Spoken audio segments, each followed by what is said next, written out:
Brock and Joe. Brock and Joe. Brock and Joe. Brock and Joe. Brock and Joe. Hey everybody, welcome to the Rock and Jouv show. Welcome back for this week's episode. We have something different this week. The Boston Celtics had played the New York Knicks on April 7th. And yes, Alex being a Knicks fan and myself being a Celtics fan, we thought we would kind of go through the game and, kind of dissect it in ways from a Celtics fan and a Knicks fan. So you'll get both sides here. Uncensored. So, uncut, yes, if you will. Uncut, yes. This is the uncut version. Yeah. So just for anybody that's not aware, the Boston Celtics defeated the Knicks 101-99 in the Boston Garden. It was a close game, all game though. It was really neck and neck. It really came down to the last quarter, and the Celtics had just outscored the Knicks just by 5 in the final quarter to win the game. So quite impressive. Honestly, overall terrible game. Terrible. Not just because of the outcome. I mean, This one was really a game of runs. I mean, the Knicks started out, they took the lead early, and then Boston was up by like 8 in the first quarter, and then we came back, and then we took the lead by 7, and then we gave up a 10-0 run in the third quarter, and it was a very up and down game. Like, the Knicks went on a run, Boston went on a run, but, I mean, overall very sloppy. How do I put this? I mean, the Knicks shot 41% from the field. Celtics shot 41% from the field. Yeah. Not exactly ideal in the year 2021. No, yeah. The Knicks shot very well from 3. I mean, almost 50% from 3. Celtics, not as much. And the free throws, I mean, Boston went to the line a couple more times, but for that, it was pretty much even. But the turnovers, the Knicks turned the ball over 14 fucking times. The Celtics 17 times, dude. These are NBA teams. These are teams that there's a good chance are going to be in the playoffs, dude. And Knicks 21 fouls. Like, that's unacceptable. Let me just kind of... It's a very, very sloppy game. Let me just kind of give some overall, just quick observations that I had about the game. Yes, please. So, Boston was missing Kemba Walker, of course. Kemba Walker is not playing... We didn't even mention that right. shit. So, Kemba Walker isn't playing the second night of back-to-backs, which I will include that Boston is on the second night of a back-to-back. We got... We got demolished by Philly on April 6th. Lost by, a million. It wasn't really relevant. But Boston was also missing Evan Fournier, a new addition that really has been hot lately, especially from 3. That was what I meant to ask. I didn't watch the pregame show tonight because I was flipping back and forth between that and the Yankees. So I didn't know that Fournier wasn't playing until in the second quarter, it dawned on me, and I was like, isn't he like number 91 or something like that? Like something whack. 94, I think. Yeah, 94, exactly. And I was like, where the fuck is that? Where's the fuck is number 94? Where's that old ball man? Yeah, so that... Oh my God, dude, but he lights our shit up every time we played the Magic the last who knows how many years. He's a good player, dude. So he was out because health and safety protocols. Oh, no. Yeah, so I'm not sure. Just contact tracing or whatever it may be. But he had a... Boston fans would know. I don't know. Maybe casual NBA fans would know. But he had a pretty rough start his first game. I think he had like 2 points or something like that. No, but he had a goose fucking egg. Yeah. Oh, that's what it was. He had 0. Right. But the last couple games, minutes. I mean, there were a point where he hit 9 straight threes. He was pretty dominant from behind the arc. He was really efficient. We love to see it. But now he has... just contact tracing, whatever, he's out. Another notable,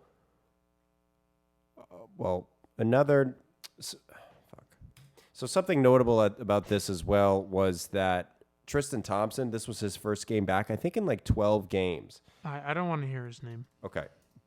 Just a very dominant setter. Somebody that is... I knew he was going to be a crucial piece of our team once he came in because that was exactly what the Celtics were missing. So, yeah, Tristan Thompson comes back tonight and 7 points, 8 rebounds, a steal, 3 blocks. a good game back. No, I'm just gonna interject. I'm just gonna interject. Okay. A great game back. Yeah. Okay. I've never seen Tristan Thompson play fucking basketball like this. I know he only had 7 points. He only had 8 rebounds, if you want to say only. I mean, but that shit was in 22 minutes. Right. This is what, honestly. So the other day I went to the eye doctor, right? I came back 20/20. Good. All good. Good. But then at the end they dilate your eyes, right? And you kind of you get blinded a little bit. You can't really see like for a couple hours, and then it goes back to normal. So I wish I was like that right now, because I'm reading the box score, and just as you were talking about Tristan Thompson, I see a fucking plus 24. Plus 24. Wow. In his 22 minutes on the court, you guys outscored us by 24 points, and that is absolutely preposterous and unacceptable. Yeah, he did. He really affects the game in such a positive way. I wasn't able to read that. I'm sorry to hear that. I think it's clear, though, that in his absence, Robert Williams has really stepped up. And I'd like to touch on Robert Williams in a little bit. Just to be fair, some notable pieces on the Knicks side was, of course, Mitchell Robinson is out with a broken foot or sprained foot, or broke his foot. Okay, so he was absent from this game. A couple other interesting things I notice here is that Kevin Knox and Frank Ntilikina both picked up DNPs, coach's decision. Mm-hmm. Yeah. We'll talk about that. Do you have any quick comments on that? No, I would like a little extended segment on that. Okay, all right. Not too extended, but we'll. Emmanuel quickly pick it up only 13 minutes, and Obi Toppin I thought was interesting. I every time you talk about the Knicks, or every time I kind of hear about them, those two players, mostly Emmanuel quickly, are very impressive. And for Obi Toppin and Emmanuel quickly to only play 10 minutes and 13 minutes, it was really surprising to me. Yeah, so I'll just interject, because I mean, obviously, like, I'm watching every Knick game, like you're watching the Celtics every night, and it's like we don't get to watch each other's teams as much as like when we were in college, like we were just throwing multiple screens up, so like I knew everything about the Celtics, everything about the Knicks, so like the two of those guys have the shortest leash that I have ever seen. Mm-hmm. Honestly, especially Toppin, but I mean our best player plays the same position, and he's getting almost 40 minutes a night, so it's kind of hard for Toppin to really get into rhythm. But quickly, I mean, he only took 4 shots. I'll be honest, he's our third best player. At least offensively, he's our third best player. 4 shots, and he made 2 of them, right? Exactly. He wasn't having a terrible game. He didn't. And one of them was a 3-pointer. So yeah, dude, he didn't turn the ball over. He had 2 assists in 13 minutes. That's fine. But he didn't turn the ball over. He only committed 1 foul. It's not like he was out there dog shitting it up. Elfrid Payton only played 21 minutes. Rose had the bulk of the point guard minutes tonight. But it's ridiculous, dude. It's ridiculous. I mean, the Knicks had some good shooting performances tonight. Well, I'll get to RJ Barrett.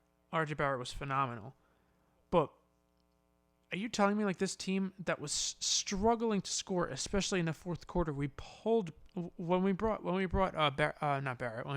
back into the game in the fourth quarter, that was when we pulled quickly, and I believe it was Burks that we left out there.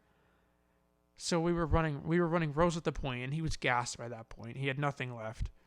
I mean, Barrett, Randall deserved to be out there. I think at that point it was Nerlens Noel, and he just kept getting cooked on the boards by fucking Tristan Thompson and whoever else, and fucking Marcus Smart. And I think the other guy out there was Burks, who looked like garbage.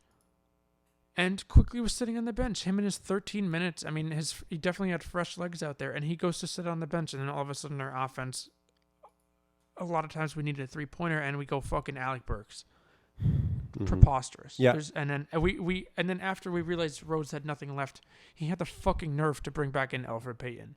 So Don't get me wrong, I love Thibodeau and what he's done, but you have to look at the facts, dude. And Emmanuel quickly is incredibly efficient.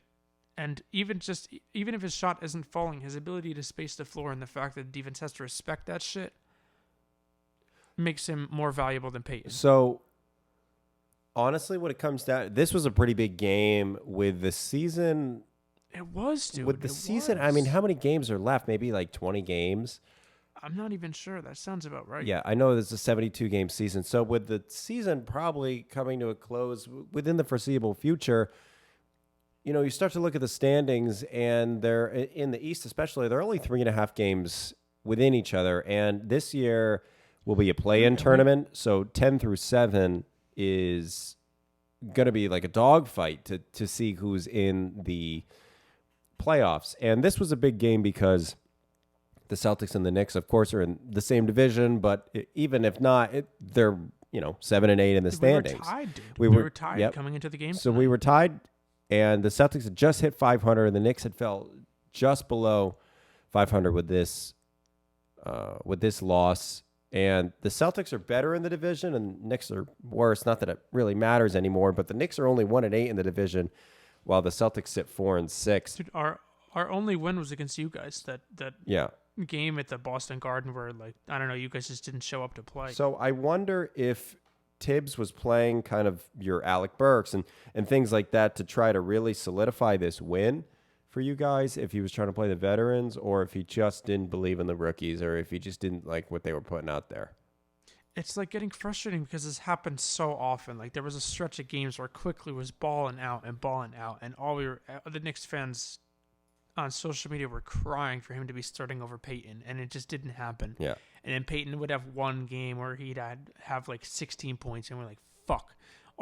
Everything they Quickly did to try to get into the starting lineup, it didn't work. And now that he's still on the bench, and especially with Rose back, Quickly could play the one of the two. Even Rose could play the one of the two, you know what I mean? Yeah. At this point. But it's just that he's fighting for minutes, and it's like if he's not having this huge game and he's not forcing Thibodeau's hand to get kept in the game longer, then he's only playing 13 minutes, and it's honestly quite upsetting, and it's not good coaching. I will say that for the amount of time that you complain about Alfred Payton, of course he had his plus minus was -8 if you really buy into that, but 8 points and 4 assists, a couple rebounds. He hit both of his threes. Dude, that I don't know. You were watching like the end of the game, right? Yeah. When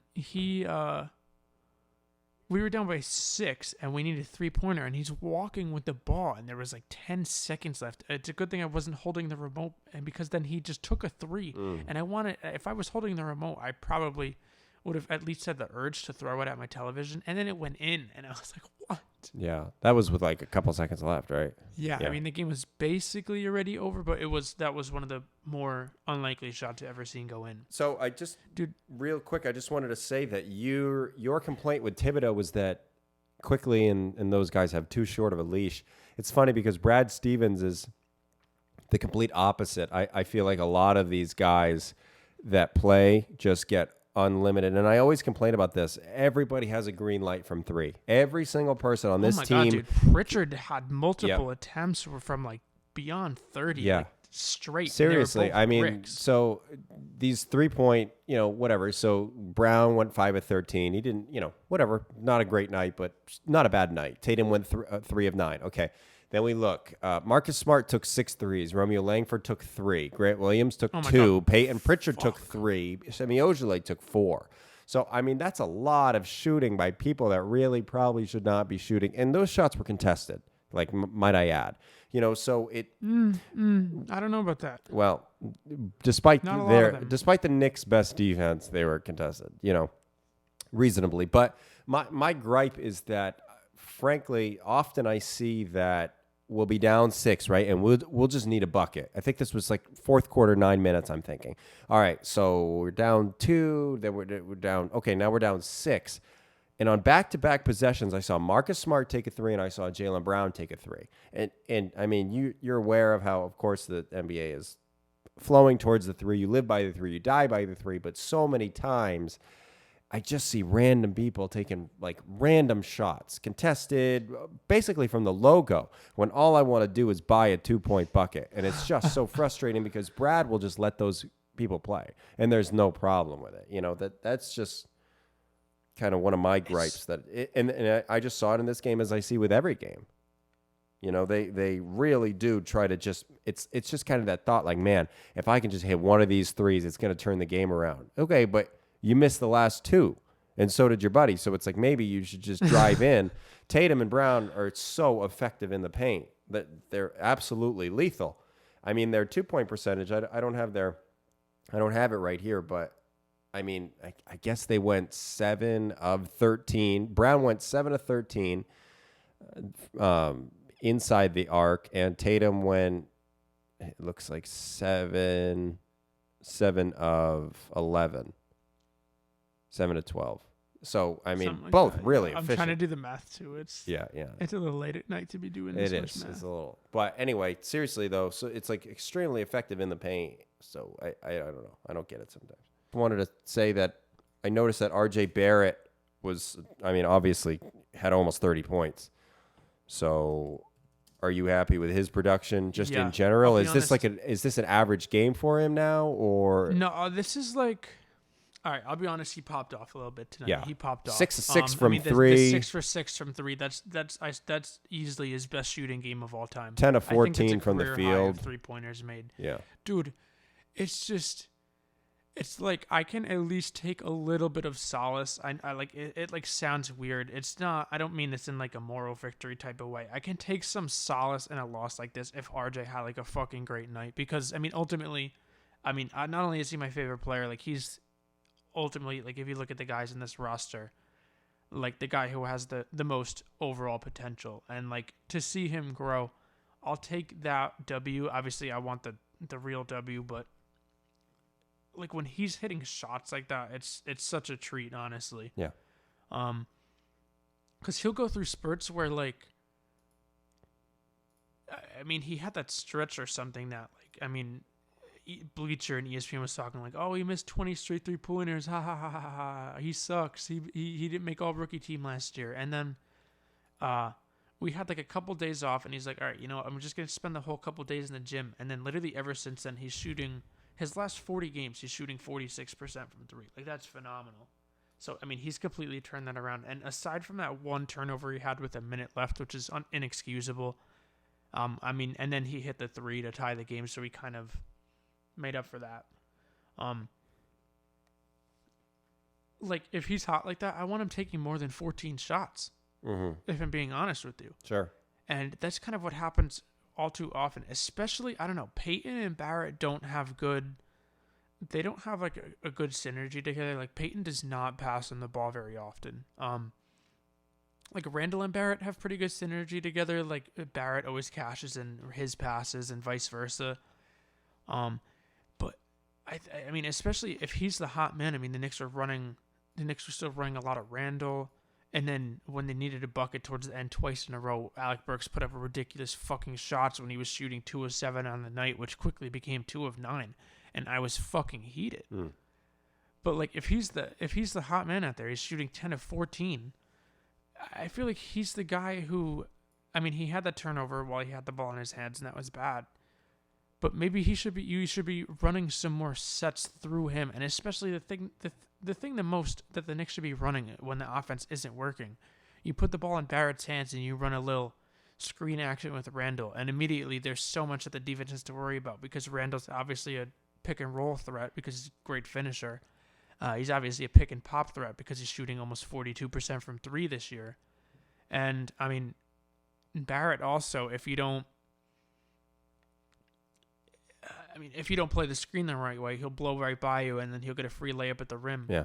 And his ability to make plays, I mean, he has fantastic vision. So, I mean, immediately, if the offense isn't doing anything, that should be the go-to default, to run some action like that. And I feel like they just don't do it. So they'll give the ball to Randall in the post. They'll stand there. They'll hope Randall can take on the guy, and if he gets doubled, then we start swinging the ball around the arc and hope the guy hits the shot. It's like we can be doing better, and especially if a guy's hot, like he has to be getting fucking fed, dude, and it's just not what happens. So Randall is, I mean, this is, so he is this year, next year, and then he's unrestricted. Do you see yourself extending him next year? Like, is this a New York guy now, or do you think he's walking? I'll be honest. Nah, I'll be honest at this point, I absolutely extend him. Yeah. Yeah, I mean, it's gotten to that level. He didn't have a great game tonight. I mean, 9 of 23. And even just watching, like, towards well, like when the Knicks needed a bucket, like a lot of times we can just dump him the ball and he'll get that. He just didn't have that. His shot wasn't really there tonight. You're not going to have it it every kinda night, you know. No, exactly. And for a while, he did have it every night.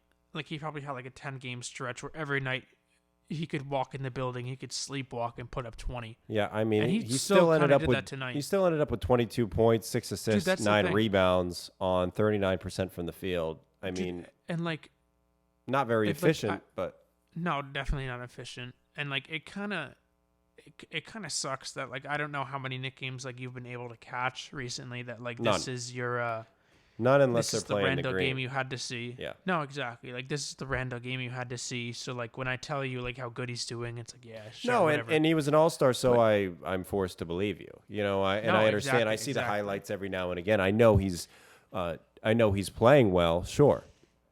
But it's just like at this point, like this was an off night, and he still had 6 assists, was active defensively. I mean, he had that monster block on Robert Williams to cause the tie up. Yeah. He was doing a pretty good job when he was matched up on Tatum. Like Tatum was really killing us because we were leaving him open from 3. And then eventually he started slicing and dicing in the fourth quarter. Yeah, But, well, like, he had when he was matched up on him. Oh my God, dude! He posterized the fuck out of Taj Gibson. Yeah. Oh my God, He had a slow start, Yeah. Tatum, though, I think. he did. Honestly, after that dunk, he kind of got going. Oh, yeah, that'll get you going.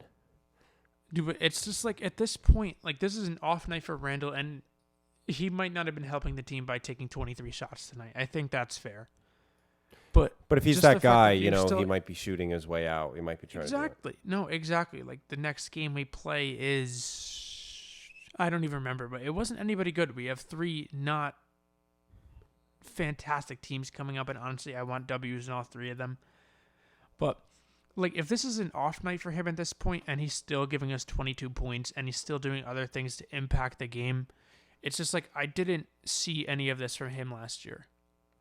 And I think at this point, the Knicks are an up-and-coming team, and we have a player who's already made an All-Star game, and he's 26. Like, to trade him and not get back, like, one of the 5 best players in the league, or, like, not extend him and let him walk for nothing. I mean, I still, like, he's not getting enough minutes, enough touches. I still believe in his potential. I think he could be good, but, yes, I actually have one question that I kind of noticed from a game like tonight. Obviously, there was no Kemba and there was no Fournier. But like, does it worry you how top heavy your team is? That's always been a concern of mine. I've always wanted to. I mean, the bench is just. I mean, so tonight we only ended up playing how many? 2, 4, 6, 8, 9 guys. And Yeah, it was like you really had to stagger Tatum and Jalen. yeah. So, and Kemba has proved, whereas before he was Mr. Reliable, he's not reliable anymore. You know, with the injury, and even just if he's in the game, he's not really extremely reliable anymore. So it is really just a Jason and Jalen show, and it can happen like you saw like in the first quarter, at least the first half. Tatum wasn't Tatum, you know, and he ended up with 25, but he had 8 turnovers tonight. So he can really be kind of, I mean, he can get caught in his one-on-one ISO play just like everybody else can. But I think you do have Marcus Smart off the bench to kind of give you that boost. And it definitely is a concern. But now with Tristan Thompson, now that they're getting Robert Williams into the fold, I mean, what did he? I mean, he had 6 points, 10 rebounds, but 2 blocks. But he's an effective player. He wasn't great tonight, and that was again a bad example. But No, I know what you mean, but I have seen some of the games he's been having lately. yeah, he has been really great. But it definitely is a concern, and that was something that I just really wanted to add at the buyout deadline or whatever. You know, when everybody was getting bought out, I wanted some depth, and we ended up with Mo Wagner and Luke Cornett, both of you know, they didn't play tonight, which is kind of a bummer. I mean, it's not like they're really doing much for us, but I definitely think that we need Shemi Ojeleye didn't really pan out how we thought he was going to be a great 3-and-D player. It didn't really turn out that way. And if Peyton Pritchard is playing, 16 points, or 16 minutes, he's just not there yet. So it definitely is a concern of mine, because realistically we have, two guys. But Romeo Langford's back, and again, he didn't have a great game, but he is somebody that can kind of affect the game in a positive way. But, I mean, man, we have such a young bench. I mean, seriously, like Grant Williams, Romeo Langford, Peyton Pritchard, Shemi Ojeleye, like those aren't your bench players. You know what I mean? Those aren't the guys you want coming off the bench. It's like especially like a lot of playoff teams, like you guys are supposed to be. Yeah. I would say you were in the conference finals last year, so yeah. Like a lot of times those teams, like you remember your team a couple of years ago when your bench was like Marcus Morris, Marcus Smart, Al Horford was starting at center, but there was another. Rozier, like you guys had such a stacked like top 8 guys. Yeah. And now this year it's like, Tatum and Brown are fantastic.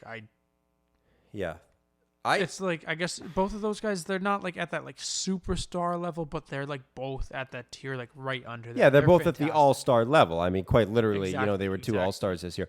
I look at it as, when I look at this route, I like to do like the glance. Like, okay, like boom, I look at a team like, all right, this team has 8, 9 good players. Like this is a good playoff team. Like if I do a quick glance at this team, I see the names that pop out are Jalen, Jason, Tristan Thompson. Believe it or not, I mean, honestly, just because Tristan Thompson is a guy that can really get in there and affect the game. Marcus Smart, same thing. I wouldn't take your word for Tristan Thompson if I didn't watch this game tonight. Yeah, I appreciate it. But and that's something I totally forgot is we did have Evan Fournier. He just didn't play. I keep forgetting him because he's so new. But no, that is a huge addition off the bench. So not to cut you off, but boom, all right, you bring in 2 guys that are definitely like very good players, and then all of a sudden, okay, the game looks a little bit different. Instead of playing Peyton Pritchard 16 minutes, and he has his moments, don't get me wrong, but instead of playing him 16 and Shemi Ojeleye, like, okay, now you have Kemba starting at the point and Evan Fournier, so you do kind of bolster that lineup a little bit. Not enough. I will agree with you. Not enough. Yeah, I look at the Celtics roster. I mean, you have the two stars at the top. I mean, the both Golden those Goose, are awesome. the Golden Geese. Yep. Right, and then you have Kemba, who at this point he's just so up and down. I mean, he's shooting under 40% from the field this year, and he hasn't done that since his. Oh my God, he actually had one season where he shot 38. In 2014-15, he was like bad. Interesting. After that, it was literally after that year, he turned into a stud. But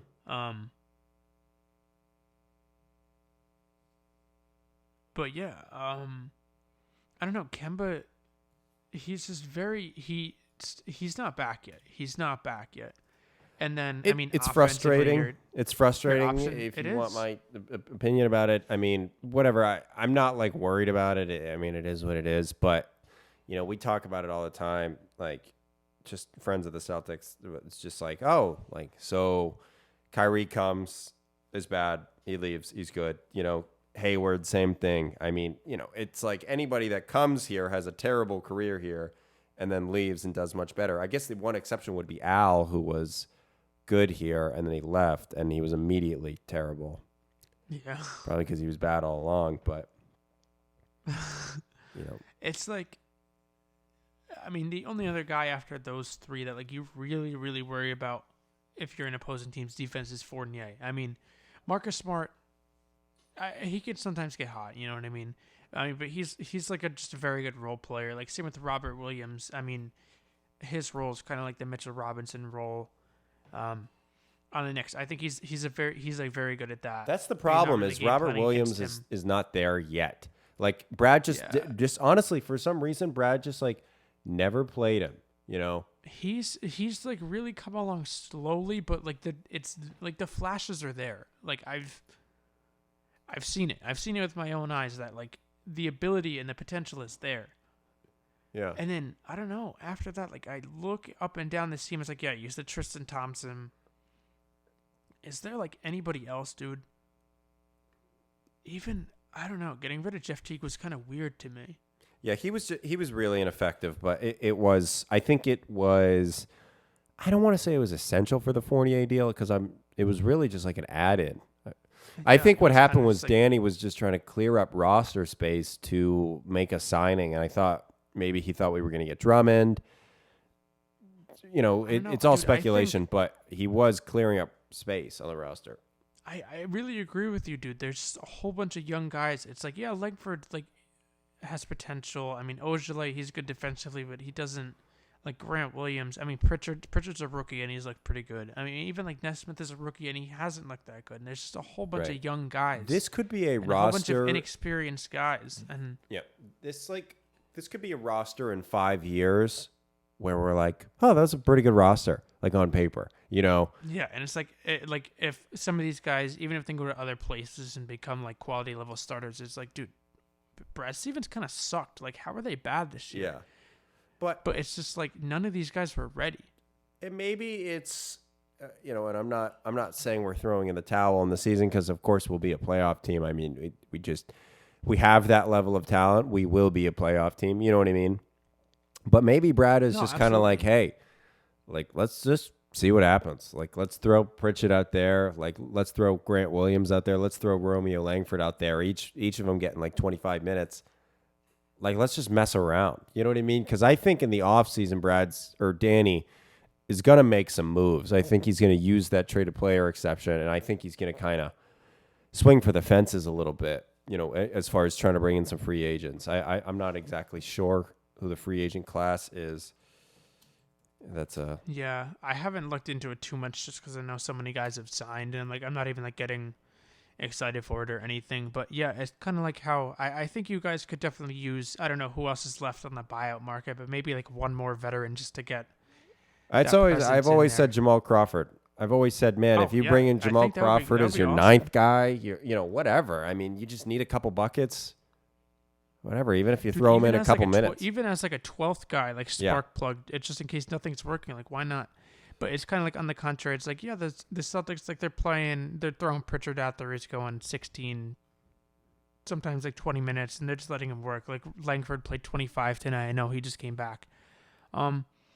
So guys like Knox and Ntilikina are just not playing. Yeah, I wonder why that is. It's really they've been getting spot duty. Like if one of the guards is out, Frank has been playing.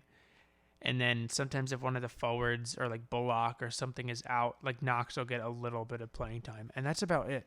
And then they'll come in garbage time. The thing is, these, like Knox and Ntilikina, it's like the Knicks aren't that good yet that they can afford to just have these younger players and just not play them ever.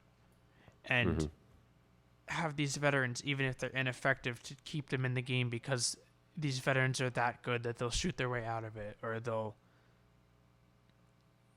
get over it and they'll make some good defensive plays. The Knicks just aren't at that level yet, and really Frank Ntilikina, when he's been playing, has been having a pretty good season.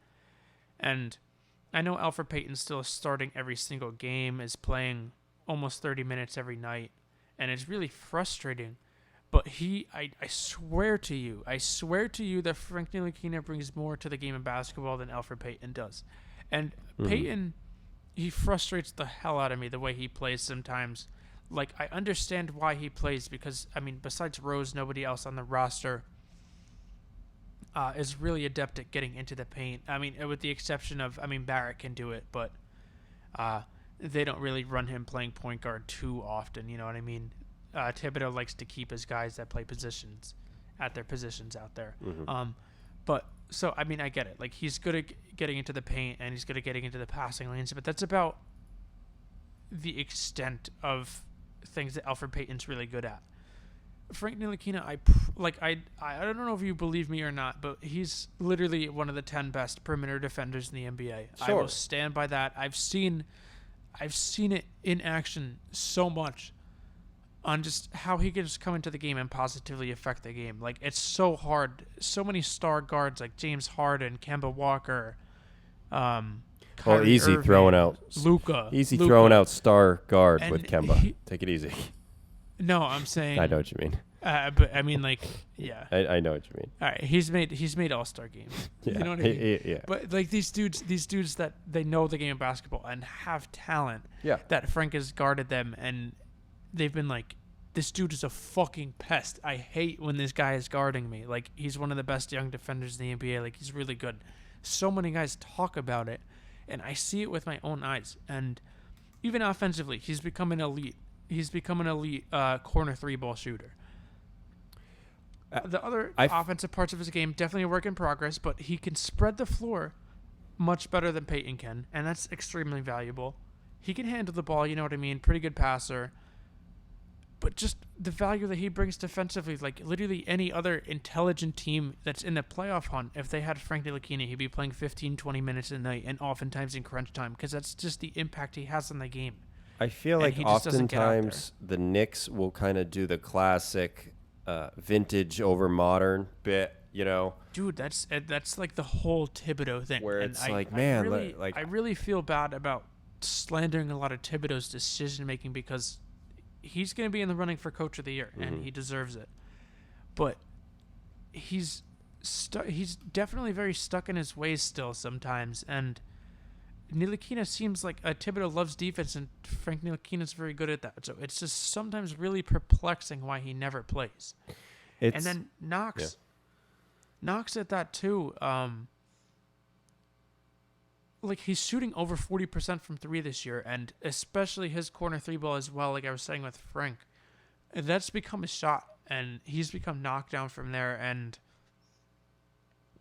I mean, he's definitely gotten better defensively as well. I mean, he's got a crazy wingspan, and he's really athletic, and he's just another guy that, like, there's no reason why he can't be playing, I don't know, 8 to 10 minutes a night. Maybe instead of playing Bullock 30 minutes, you play him like 25, you cut into his minutes a little bit, you cut into maybe Taj Gibson's minutes a little bit, and run a little bit more small ball or something like that.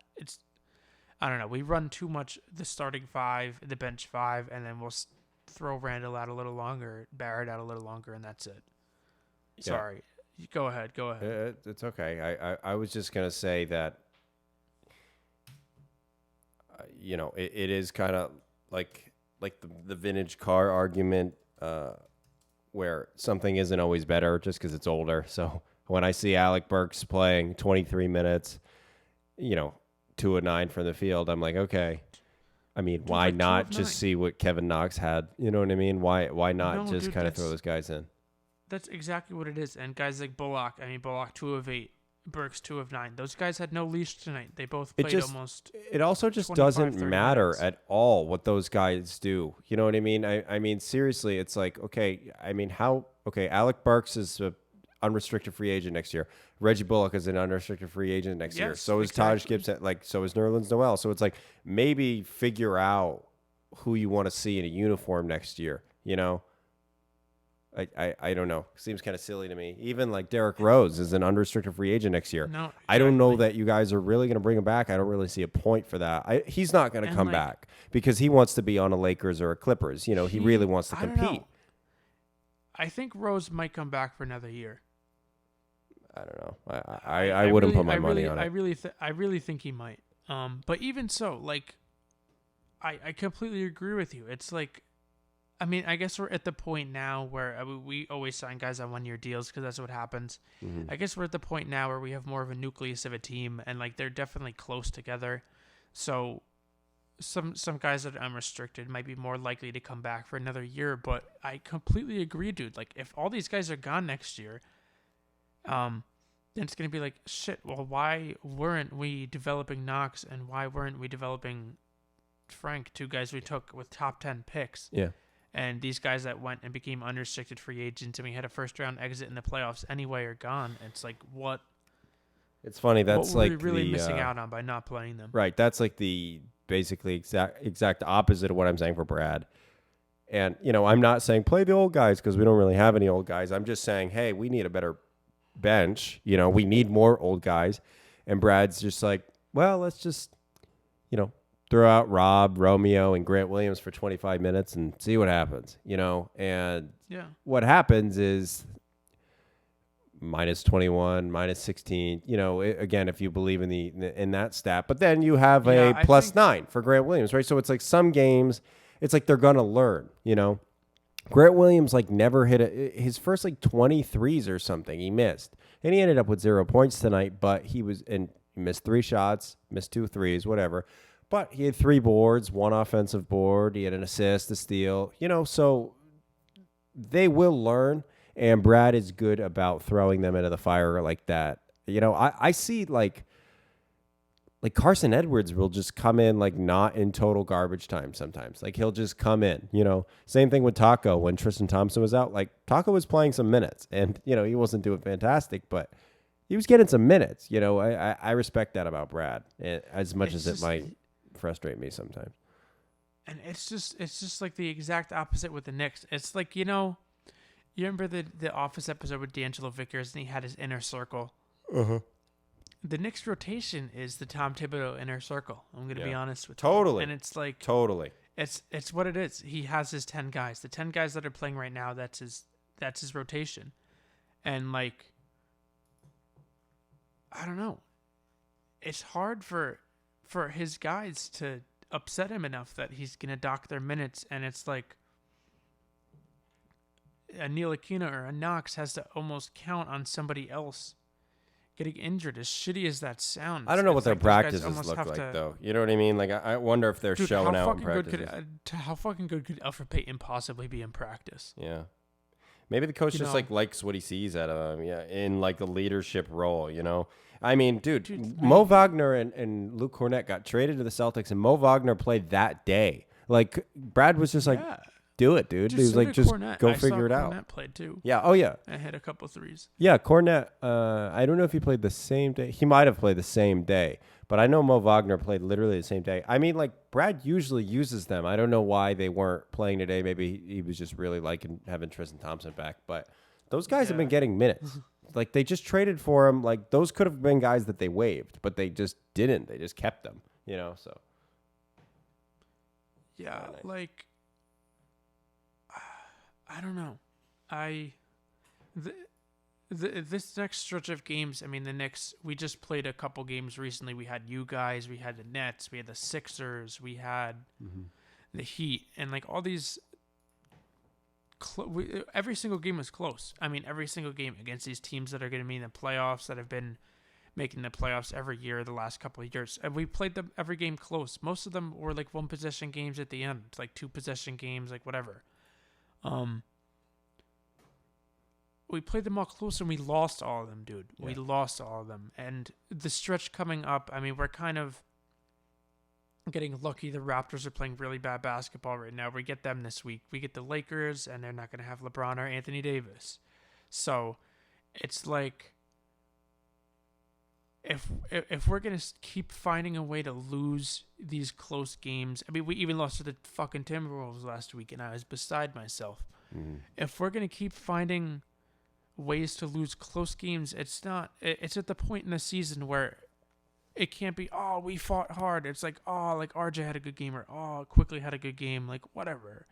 It's we're trying to make the damn playoffs here. Yep. And while still playing the guys that we want to develop. Yeah. And there definitely is going to be a big fight for the playoffs coming up. There, like we were saying before, there's a close race there. It's this stretch coming up right now. We got to hover around 500. We can't afford to drop any more of these shitty games. Yeah, I mean, you are right in contention for my with physical and mental health, and for our sake in the standings. You are right with the Bulls, Pacers. Even Toronto is right behind, and they're a team that definitely wants to make the playoff this year. This will be Kyle Lowry's last year in a Raptors uniform. They want to make that push. Bulls are hot this year. They just got Vucevic. I don't know what's up with the Pacers, but they always kind of hang out in there. And the Heat, who had a slow start to the season, are tied with us in the standings. So a lot of basketball left to go. Honestly, I just looked it up, and so May 16th is the last game of the season, and that's actually a Boston-New York game. So We will have to check Dude, back that in. I think could- that's the last time we That play. could end up having major implications. Could. Definitely could. Hopefully not. Hopefully Yeah, the really standings are hopefully already not. set by then. If the season comes down to the last game, dude, I don't know if I can take that. I might buy tickets and fly home for that. I don't know. Ooh, That'd be fun. I might have to. Could make it a field trip. Is we could that go that together. game's at the Garden? That game's at the Garden. No. Madison I mean, Square. our Garden. Yeah. Our Garden. Yeah. Yeah. Yo, honestly, let's hit that up. Yeah, we might have We'll to. get vaccinated or tested. Yeah. Or If it gets close. whatever we got to do, we'll be there. Anyway, so thanks for listening to our Celtics and Knicks breakdown. Hopefully you guys enjoyed this episode. Yeah, we hope you enjoyed this little instant reaction. If this comes out good, you guys enjoy it, we might do something like this again, especially for the last game of the season. I could definitely see something like this as a legitimate possibility. It could be a legitimate possibility. Yeah, it's kind of, as we said, raw, reactions. So we probably missed some stuff, but that is part of it. So hopefully you guys enjoyed. Thanks for listening, and tune in for the next videos. Thank you very much. Take care. Brock and Joe. Brock and Joe. Brock and Joe. Brock and Joe. Brock and Joe.